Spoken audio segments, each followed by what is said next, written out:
Welcome to Royal Daily Report, your ultimate source for breaking royal news and exclusive palace investigations. I'm your host, and what we're about to reveal today is nothing short of historic. Buckingham Palace has made a decision that will change the royal family forever, and we have all the details. Make sure you subscribe right now because this is the story everyone will be talking about. Hit that subscribe button and let's begin. This is not gossip. It is not tabloid chatter. What unfolded came from the very heart of the monarchy itself. After years of refusing to answer questions about Archie and Lilibet, Buckingham Palace acted in the only language it truly respects: documents, legal, constitutional, irreversible orders prepared behind the cold stone walls of the palace. These weren't warnings. These weren't half measures. These were final directives meant to permanently redefine who counts as royal heirs. The message was as brutal as it was clear. Archie and Lilibet's claim to royal identity is gone, stripped away with a stroke of a pen, not because of personal grudges, not because of emotional feuds, but because of the monarchy's oldest weapon, protocol. Let me explain exactly what this means, because this is absolutely unprecedented in modern royal history.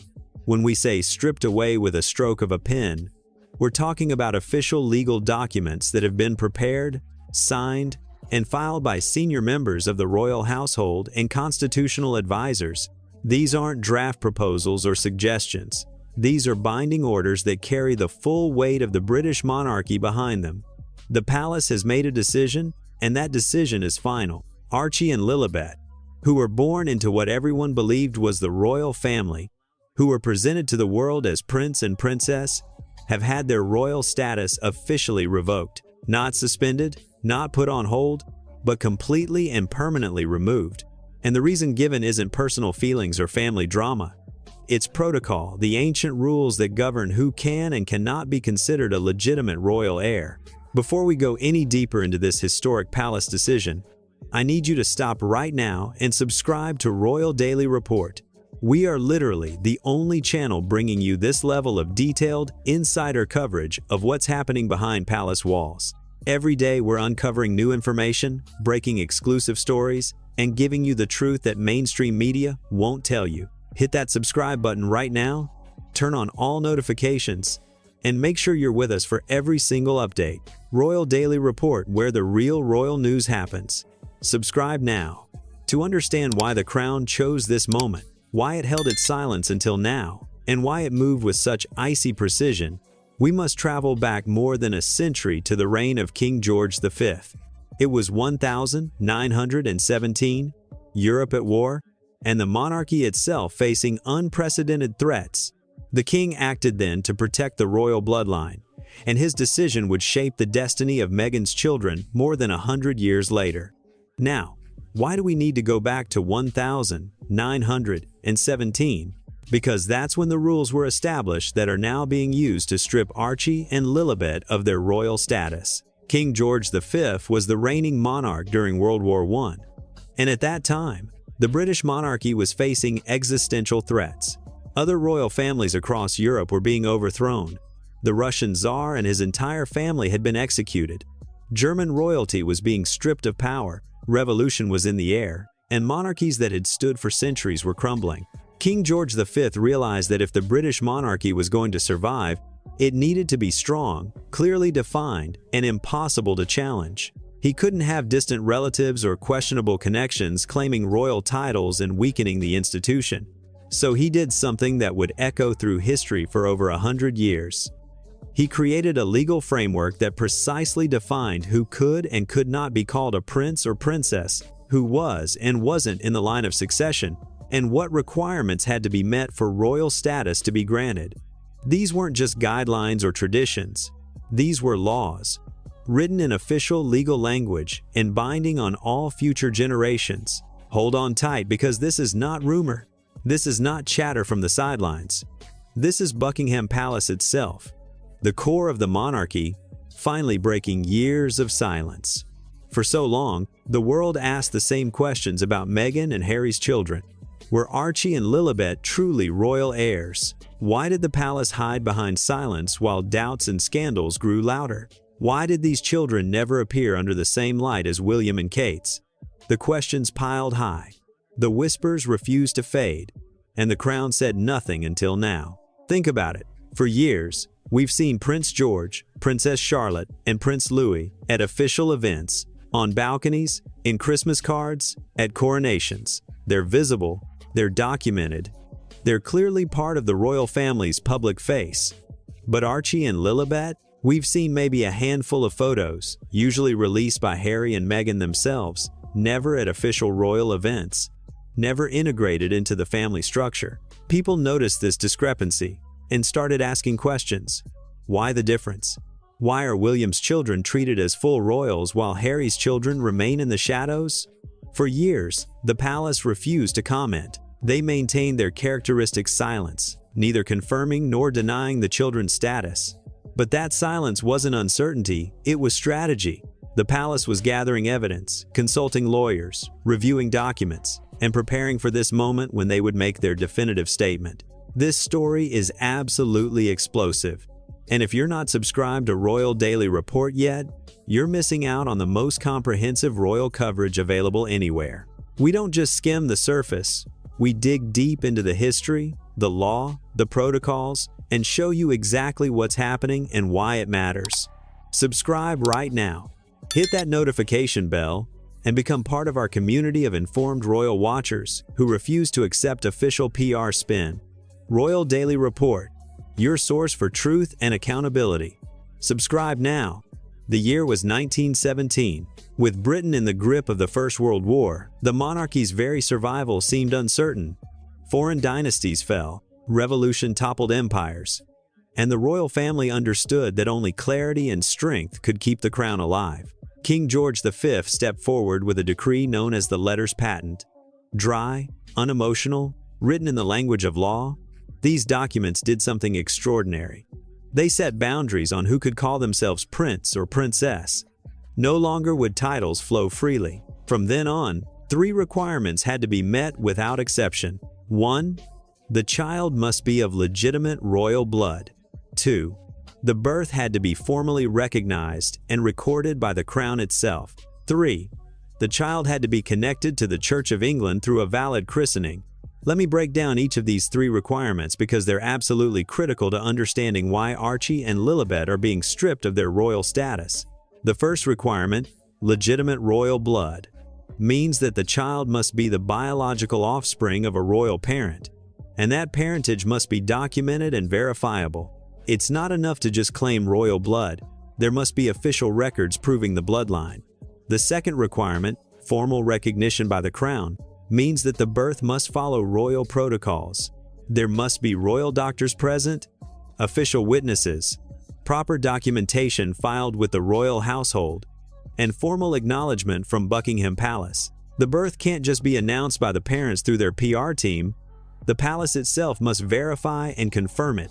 The third requirement, connection to the Church of England through valid christening, is particularly important because the British monarch is also the head of the Church of England.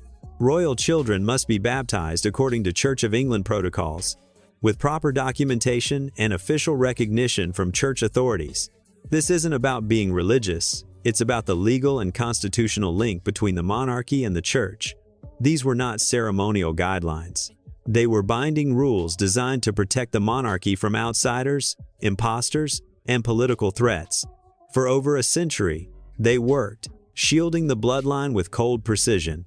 And for Archie and Lilibet, they became the bars of a cage they could never escape.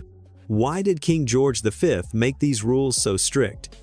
Because he was thinking centuries into the future. He knew that if the requirements for royal status were vague or flexible, people would challenge them, bend them, find loopholes, and eventually the whole system would collapse. By making the rules crystal clear and legally binding, he ensured that future monarchs would have a solid foundation to stand on when questions of legitimacy arose. And that's exactly what's happening now. King Charles and his advisors aren't making up new rules or being arbitrary. They're simply applying the rules that have existed for over 100 years. Archie and Lilibet are being judged by the same standards that have applied to every royal child since 1917.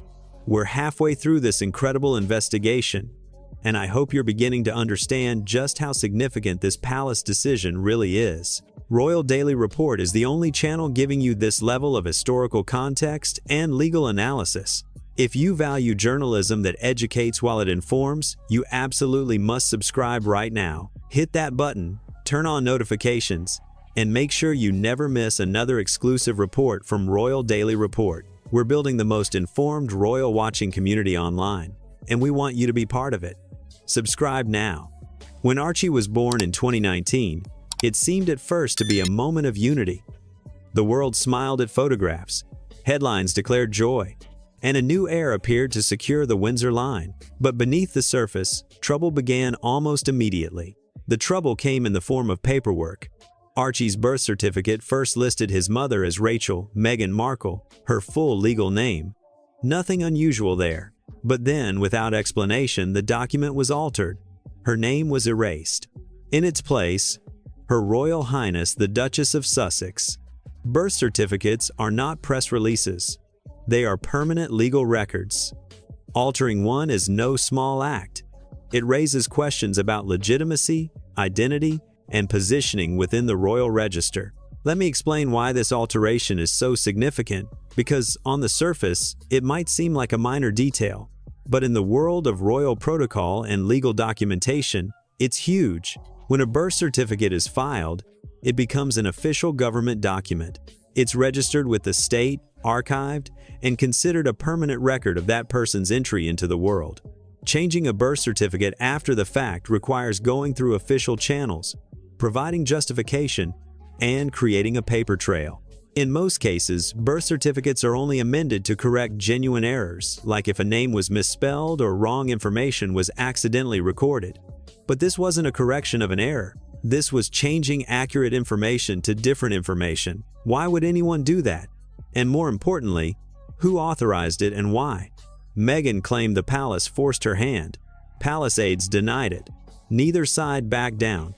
And in that tug of war, Archie's first legal footprint became contested, messy, and uncertain. For the monarchy, that uncertainty mattered because once cracks appear in the official record, the foundation of legitimacy is weakened and the monarchy never forgets a crack. This dispute about who requested the birth certificate change might seem like petty he said, she said drama, but it's actually revealing something much more important. It shows that from day one, there was confusion, conflict, and lack of clarity about Archie's official status. Was he Rachel, Meghan Markle's son? Or was he the son of Her Royal Highness the Duchess of Sussex? Those sound like the same thing, but legally and constitutionally, they're very different. One is a private citizen giving birth. The other is a member of the royal family producing an heir. The fact that this fundamental question was contested and resulted in an altered official document set off alarm bells within the palace. If they couldn't even get the birth certificate right, what else might be irregular about this birth? This investigation keeps getting deeper and more complex, and Royal Daily Report is here to guide you through every detail. We're not just reporting facts, we're analyzing what they mean, connecting them to history and law, and showing you the full picture. If you appreciate this level of thorough, intelligent coverage, please subscribe to our channel right now. Turn on all notifications so you're alerted the moment we post new content. And share this video with everyone you know who cares about the royal family. Royal Daily Report, where serious journalism meets royal coverage. Subscribe now. 2 years later, when Meghan and Harry welcomed their daughter, the palace was ready. Lilibet's birth in 2021 was not announced by Buckingham Palace. No formal proclamation, no royal doctors signing their names, no ceremonial recognition. Instead, the world learned of her existence through a polished press release sent from California. For centuries, royal births had been treated as national events, witnessed, documented, stamped into history. Each detail mattered: where the baby was born, who was present, which doctors signed off, how the crown acknowledged it. In that careful process, legitimacy was sealed. But for Lilibet, none of it happened. Her arrival was celebrated by her parents, but ignored by the institution that had defined royal births for generations. To the monarchy, it was as though the baby had been born outside the walls of history. And if Archie's altered certificate raised questions, Lilibet's California birth screamed answers. The crown was deliberately stepping back, refusing to stamp its seal, refusing to claim her. The contrast between Lilibet's birth and traditional royal births couldn't be more stark. When William and Kate's children were born, there was a whole ceremonial process. The palace announced when Kate went into labor. Royal doctors attended the birth at an approved hospital. An official notice was posted on an easel outside Buckingham Palace announcing the birth. And within hours, William and Kate appeared on the hospital steps with their newborn for the world to see. This wasn't just tradition. This was the monarchy's way of officially claiming and recognizing the child as a legitimate royal heir. But with Lilibet, absolutely none of that happened.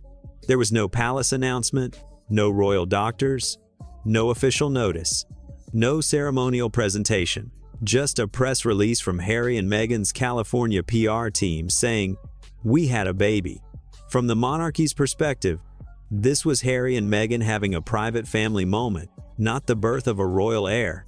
And by not following any of the established protocols, they essentially disqualified Lilibet from royal recognition before she was even a day old. For Meghan, the baptism of her daughter was meant to heal wounds. She announced it proudly. Photos, smiles, joy radiating from California. But in royal law, joy does not matter. Protocol does. And behind the palace walls, whispers began to spread. Lilibet's baptism had never been formally recognized by the Church of England. In the monarchy's eyes, that was not a baptism. It was a gathering, a family event, a ritual without recognition. Because a royal christening is not just about holy water and hymns.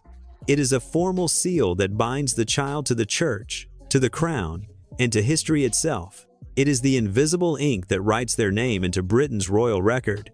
Let me explain the constitutional significance of a royal christening, because this is where the third requirement from King George V's 1,917 letters patent comes into play. The British monarch is the supreme governor of the Church of England. This isn't just a ceremonial title. It's a real constitutional role that ties the monarchy to the church in a legal and official way. Every royal child must be baptized in the Church of England, following specific protocols. The christening must be performed by a Church of England clergy member. It must be documented in church records, and it must be acknowledged by the Archbishop of Canterbury or another senior church official. This creates an official link between the child and the institution that the British monarchy is constitutionally bound to. Without this link, the child cannot be considered a legitimate royal heir. We're approaching the critical part of this story, and I want to make sure you're subscribed so you don't miss what comes next. Royal Daily Report is building a comprehensive case, piece by piece, showing you exactly why the palace made this historic decision. No other channel is giving you this depth of coverage. Subscribe right now, turn on notifications, and stay with us as we reveal the final devastating consequences for Harry and Meghan. Royal Daily Report, SIA. Truth, not spin. Subscribe now. By holding the ceremony in California without the crown's sanction or the church's acknowledgement, Meghan and Harry did not strengthen Lilibet's place. They weakened it. Instead of being written into history, she was pushed further into limbo. A child celebrated by her parents but unseen by the institution that decides who counts as royal. Think about what Harry and Meghan were trying to do versus what they actually accomplished. They wanted to have a private, intimate christening for their daughter on their own terms in their California home. On a human level, that's completely understandable. They didn't want British tabloids and photographers documenting every moment. They didn't want palace officials dictating how their daughter's baptism should be conducted. They wanted control, privacy, and intimacy. But what they failed to understand, or chose to ignore, is that by having the ceremony completely outside the established royal and church framework, they were essentially ensuring that the ceremony would have no official weight. It's like trying to get legally married without a marriage license. You can have a beautiful ceremony, you can exchange rings and vows, but without the official documentation and recognition, you're not actually married in the eyes of the law. Lilibet's California christening, no matter how meaningful to the family, counted for nothing in terms of her royal status because it lacked the official church recognition required by the 1917 letters patent. For Meghan, the threat was commercial. For Harry, it was blood. Sources close to the palace described late nights when Harry would pick up the phone calling home to the family he had walked away from. His voice was not calm, not polished. It was pleading. He begged for reconsideration, begged that his children not be erased from the royal record. He believed that stepping down from duties did not erase lineage, that no matter the distance, Archie and Lilibet still carried Windsor blood. To him, being a son who walked away was one thing. Being a father whose children were erased was another. But the answers he received were as cold as the palace walls themselves. One aide is said to have reduced his pain to a single sentence. This is not about emotion. This is about order, lineage, and the future of the crown. Imagine being in Harry's position. You've made the difficult decision to step away from royal life, to move to another continent, to build a new life for your family outside the constraints and pressures of the monarchy. You think you're protecting your wife and children from the toxic environment you grew up in, but then you start to realize that your decision has consequences you never anticipated. Your children, your own flesh and blood, are being systematically excluded from the royal family, not just informally, but officially and legally. You see your brother's children being raised as princes and princesses, appearing at state events, being groomed for royal roles, while your own children are being treated as outsiders. So you reach out. You call your father, now the king. You call your brother. You try to explain, to negotiate, to find some compromise. But you're met with icy formality and legalistic responses. They're not interested in your feelings or your family's situation. They're following protocol, applying rules, protecting the institution, and there's nothing you can do about it. For Harry, those words were a death sentence. Not for himself, he was already in exile by choice. But for his children, it was a quiet execution of identity, a cutting away from the story he was born into. This is the kind of in-depth, emotionally intelligent royal coverage that only Royal Daily Report provides. We understand the human drama while never losing sight of the constitutional and legal realities. If you want royal journalism that treats you like an intelligent adult, subscribe to our channel right now. Hit that button, turn on all notifications, and make sure you're part of our community. Share this video, leave your thoughts in the comments, and help us build the best royal coverage on the platform. Royal Daily Report, where intelligence meets insight. Subscribe now, asterisk, and then the move itself, quiet, efficient, final. Archie and Lilibet were stripped of everything. No princely or princess titles, no ceremonial roles, no crown-funded security, no place in the line of succession. Even more chilling, no recognition in the official history books of the monarchy. It sounds like just words, just names. But in the world of royalty, titles are everything. They are the keys that open the door to history, the seals that guarantee a place in the centuries-long story of the crown. Without them, Archie and Lilibet are not heirs. They are not royals. They are children of California, their names fading into the background noise of Hollywood. Let me list out exactly what Archie and Lilibet have lost, because the full scope is truly devastating. First, titles. They will never be called Prince Archie or Princess Lilibet. Those titles, which seem like their birthright, are gone forever. Second, any ceremonial roles in the monarchy. They won't be on the Buckingham Palace balcony during Trooping the Color. They won't attend coronations or state funerals as members of the royal family. They won't participate in any official royal events. Third, security. When you're a working royal, the crown provides your security at enormous expense.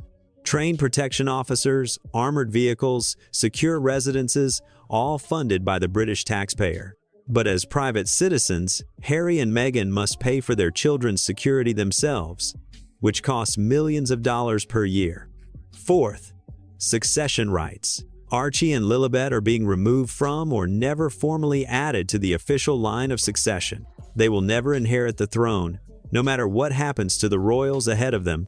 Fifth, and perhaps most permanently, they're being excluded from the official historical record of the British monarchy. Future historians studying the Windsor family will find Archie and Lilibet absent from the genealogies, the official biographies, the archived documents that preserve royal history for centuries, from Prince Archie to just Archie, from Princess Elizabeth to just Lilibet. The change was not cosmetic, it was legal, permanent, and the record books were rewritten in real time to erase them. This erasure is already happening as we speak. Official royal websites are being updated.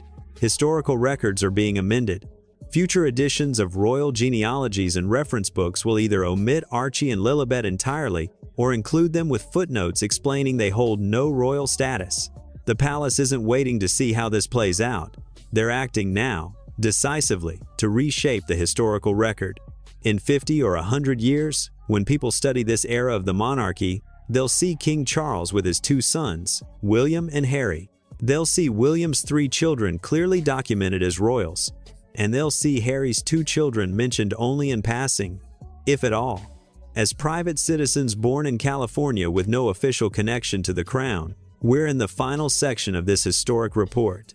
And I want to personally thank everyone who subscribed and supported Royal Daily Report. For those of you still watching without subscribing, I have to ask, what are you waiting for? We've just given you 20 minutes of exclusive, detailed, deeply researched coverage that you won't find anywhere else. Show your support by subscribing right now. Turn on notifications. Share this video.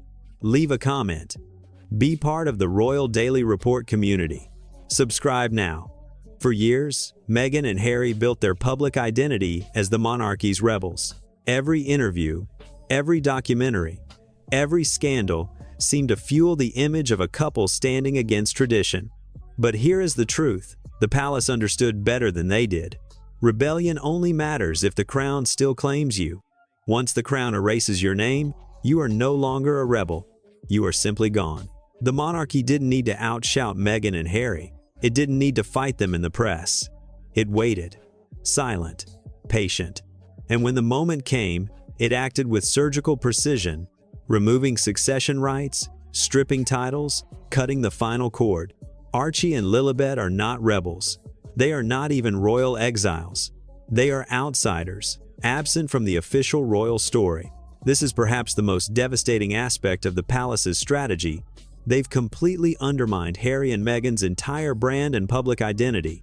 For years, Harry and Meghan positioned themselves as brave truth-tellers, standing up to a corrupt and outdated institution. They gave the Oprah interview where they made explosive claims about racism and neglect. They did the Netflix documentary showing their authentic lives.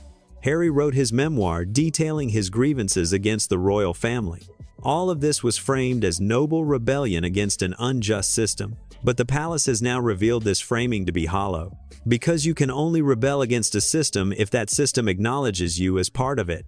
Once the system says you're not one of us anymore, your rebellion becomes meaningless. You're just outsiders complaining about an institution you're no longer connected to. Harry and Meghan thought they were writing their own story, controlling their own narrative. But the palace, by stripping their children of royal status, has revealed who really controls the story: the monarchy itself. This is the monarchy's greatest weapon: silence.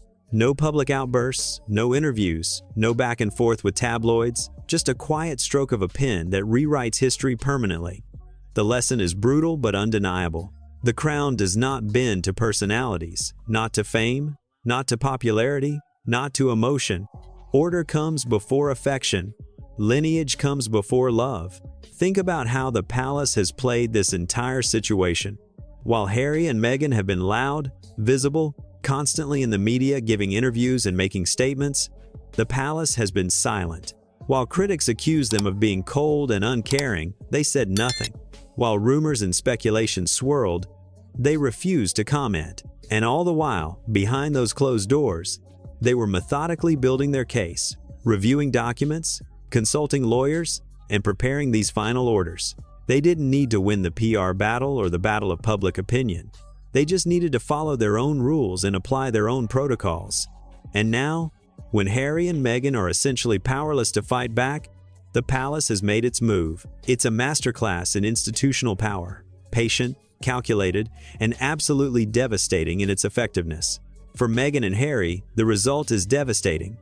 Their brand was built on being royal rebels, but with the children erased, the brand collapses. Without heirs, there is no dynasty. Without titles, there is no rebellion. Only a silence that echoes louder than any Netflix special or memoir ever could.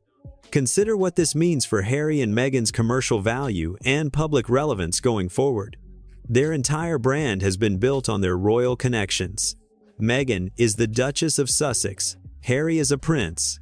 Their children are royal heirs. That's what made them interesting to Netflix, to Spotify, to publishers, to the public. But now what? Their children aren't royal anymore. They're just Harry and Meghan Mountbatten Windsor, two private citizens living in California. Yes, Harry was born a prince, but if his own children aren't royal, how long before the public stops caring about his royal background? The palace has essentially put an expiration date on Harry and Meghan's relevance. In 5 or 10 years, when the novelty is worn off and the royal connection is faded, what will they have to offer? And so the scandal that began with whispers of surrogacy ends here in silence. Buckingham Palace has delivered its coldest move in history, not through speeches, but through erasure.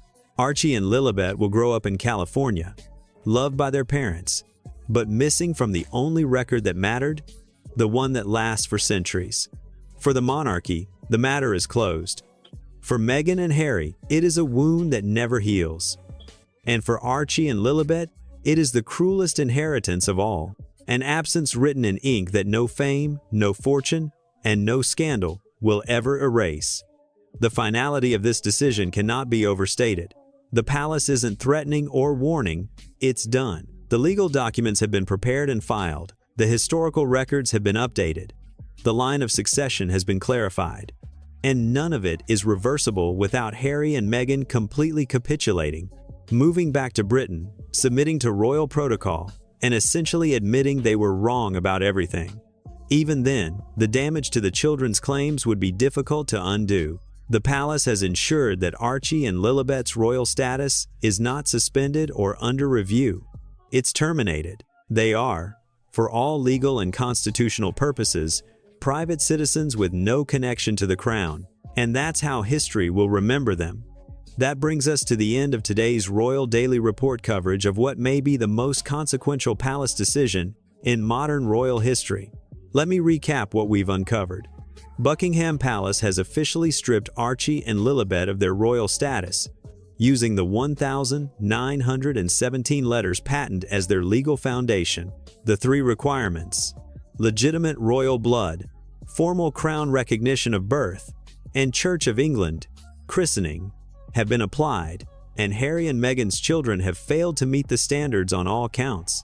Archie's altered birth certificate, Lilibet's California birth with no royal oversight, and the unrecognized christening have all combined to disqualify the children from royal status. The palace has acted with cold, calculated precision, removing titles, succession rights, security, and even historical recognition. Harry's desperate pleas were met with legalistic responses about protocol and order.